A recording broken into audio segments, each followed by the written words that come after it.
Okay, it's spy time, folks. It looks like Ambassador John Bolton, or I guess now he's National Security Advisor John Bolton, held some secret meeting at CIA headquarters in Langley, Virginia. This is apparently pretty unusual for the CIA to have a few guests come by to look over some intelligence and attend meetings. But it wasn't just Bolton who was in attendance. It was actually pretty much everybody who's important. You had Bolton, you had Gina Haspel, who was the director of the CIA. You had Patrick Shanahan, who is the former Boeing executive turned Secretary of Defense. No conflict of interest there.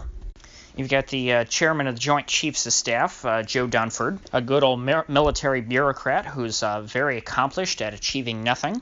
We all know that the way you really get ahead in the military is by avoiding losing without actually winning.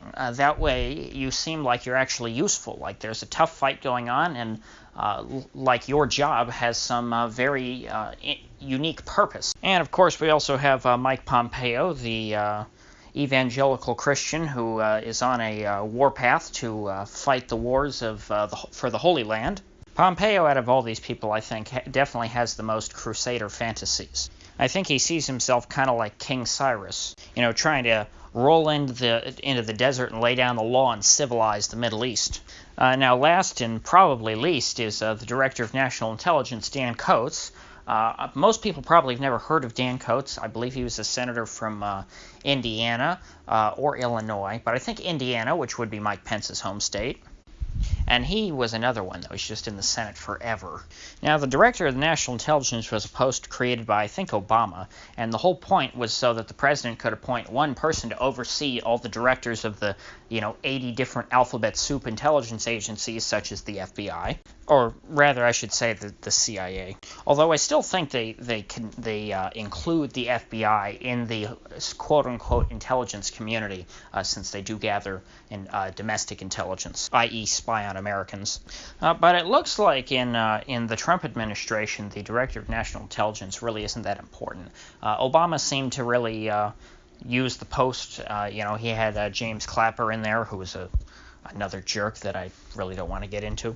So Dan Coats just, to me, seems like he's kind of there. He's not really, he doesn't really seem to be someone who's taken seriously by the administration. But hey, they invited him to this meeting. Now, what's odd about this meeting is that, like I said, this was held at CIA headquarters in Langley. And typically, these sorts of meetings with these people, like the Secretary of Defense, the Chairman of the Joint Chiefs of Staff, the Secretary of State, the Director of National Intelligence, the National Security Advisor, they would normally hold meetings like this in the Situation Room at the White House, which is kind of like a big skiff. It's a secure area where they kind of block communications in or out so that people can go over really secretive documents without any chance of leaks. And of course, we know how much this White House hates leaks. So we don't really know why this meeting was held in Langley instead of in the White House. Perhaps they were trying to hide it from the president for some reason. I can't really speculate on that.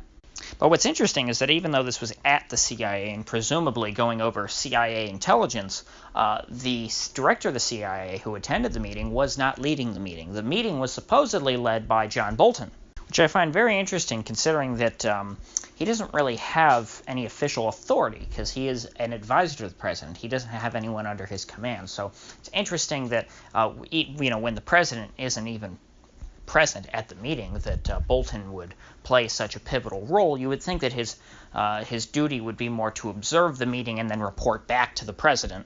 Now, apparently, Bolton, who is a Bush alum, might be taking his cues from Dick Cheney, who also used to make frequent trips to Langley, Virginia, to visit the CIA, where he led meetings just as Bolton did this past week. Now, during this time, Cheney was going back and forth between Langley and the White House to try and go over all the specific intelligence that the CIA had regarding Iraq's weapons of mass destruction. And, of course, people have accused Cheney of trying to manipulate what intelligence the CIA had to say more than really the CIA was comfortable with asserting. Namely, Cheney apparently had his narrative that he wanted to go with of Iraq having weapons of mass destruction, and he wanted to make sure that the CIA gave him some kind of intelligence that would help him make his case. So therefore, if Bolton's the one leading the meeting, he might be coming out, because we know now that this meeting was about Iran.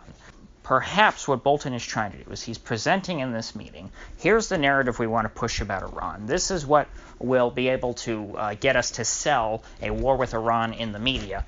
Let's find some kind of data to try and support what we're asserting.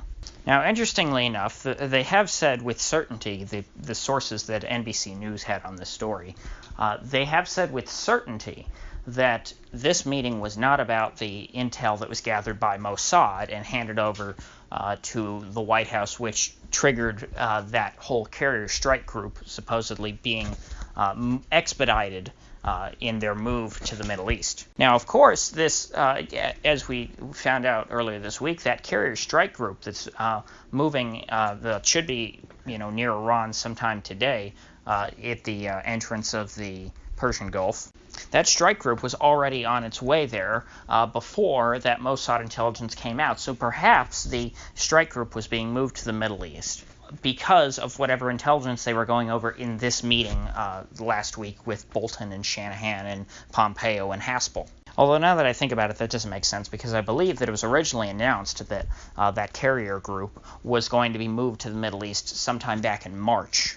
Now, that doesn't mean that these are unconnected, however. Perhaps the Pentagon was planning to move that carrier group into the Middle East, specifically in response to Iran, but they didn't necessarily know what they were responding to yet. They're waiting to get some kind of intelligence that could allow them to justify this move. Now, another interesting tidbit out of this NBC article was that apparently, according to folks who have worked in these circles, who, of course, wanted to stay anonymous, meetings that are held between high-level folks in the U.S. government directly at CIA headquarters are usually about not intelligence that the CIA has gathered, but rather about covert actions that the CIA is interested in taking, i.e., false flags or coups or that sort of deal. It's all too possible that the CIA was planning some kind of operation to perhaps make Iran look bad and justify some kind of U.S. intervention, and that here is what all these high-level officials were discussing. So I think what we'll end up having to do is just wait it out and see what happens. If there is some kind of attack that is orchestrated by, that is, blamed on Iran, that looks a bit suspicious and out of the ordinary and something that a rational government would not do, but then is used by the U.S. to justify some kind of regime change operation, well, then we could probably be somewhat sure that that was a false flag that was being discussed in this meeting. Now, there's also the possibility that this whole leak was just disinformation, because mainstream media is often used as kind of useful idiots by the intel community to spread disinformation and to put out fake leaks. So who knows if any of this is at all true? I don't really know. So I'm going to keep following the Iran issue. I think this is the biggest story probably for the next couple weeks. So please do stay tuned because I will keep uploading every day, just as I have been for the last couple months. And so please do subscribe if you don't already and click that bell. And also leave a like if you got anything of value out of this video. So I'll see you folks back here tomorrow.